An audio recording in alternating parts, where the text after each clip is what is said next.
இரண்டாம் அதிகாரம் 3வது வசனம். ஞானமும் அறிவுமாகிய செல்வங்கள் அனைத்தும் கிறிஸ்துவில் மறைந்துள்ளன. இந்த வார்த்தைகளிலே நாம் கவனிக்க வேண்டியது, இயேசு கிறிஸ்து சிலுவையில் அறையப்பட்டார். அவ்வாறு அறையப்படும் பொழுது அநேகருடைய பாவங்களை அவர் சிலுவையிலே அறைந்து விட்டார் என்று சொல்லப்படுகிறது, நம்பப்படுகிறது.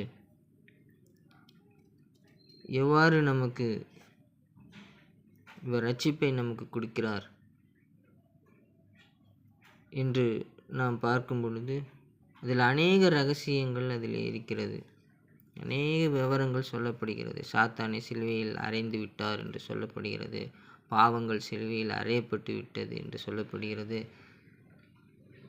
தேவகுமாரன் உலகத்துக்காக இரத்தம் சிந்தினார் என்று சொல்லப்படுகிறது, அநேக விவரங்கள் சொல்லப்படுகிறது. இயேசு கிறிஸ்து மீது ஒரு குற்றமும் இல்லை, அவரிடம் பாவம் இல்லை. அப்படி இருக்க அவரை சிலுவையில் அறைந்தார்கள். ஆனால் அவர் 3ஆம் நாள் உயிர்த்தெழுந்து விட்டார். அவரிடம் குற்றம் இல்லாததினாலே, அவர் உன்னதராக இருக்கிறபடியாலே அவர் உயிர்த்தெழுந்து விட்டார்.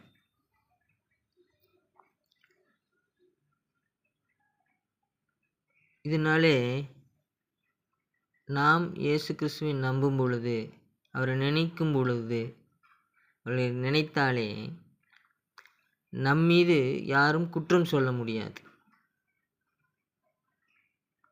நாம் சுத்தமானவர்கள் போன்று ஒரு பதிவானது இயற்கை ரீதியாகவே இருந்துவிடும். ஆகவே தான் இயேசு என்ற நாமம் நினைக்கும் பொழுதே ரட்சிப்பு கிடைக்கிறது என்று சொல்கிறார்கள். ஆகவே நம் மீது குற்றம் ஒன்றுமே சொல்ல முடியாது.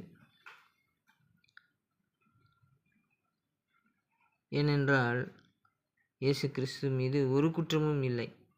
ஆக அந்த நாமத்தை நாம் நினைக்கும் பொழுது, அவரை சிந்திக்கும் பொழுது நம்மீதும் ஒரு குற்றமும் இல்லாதது போன்றே இயற்கை ரீதியாக பதிவாகும்.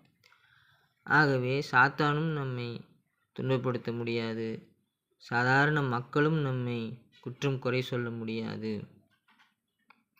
இவ்விதமான ஆசீர்வாதம் இருக்கிறது.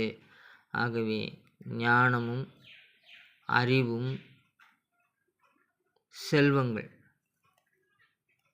இச்செல்வங்கள் எல்லாம் இயேசு கிறிஸ்துவாலே நமக்கு கிடைக்கிறது என்றும், இதெல்லாம் அவரிடம் மறைந்திருக்கிறபடியாலே நாம் அவரை நம்பும் பொழுது நமக்கு ஞானம், அறிவு, இந்த 2 செல்வங்கள் நமக்கு கிடைக்கிறது. உலக செல்வங்கள் தானாக நமக்கு வந்துவிடும். கடவுளுக்கு மகிமை உண்டாகுக. ஆம்.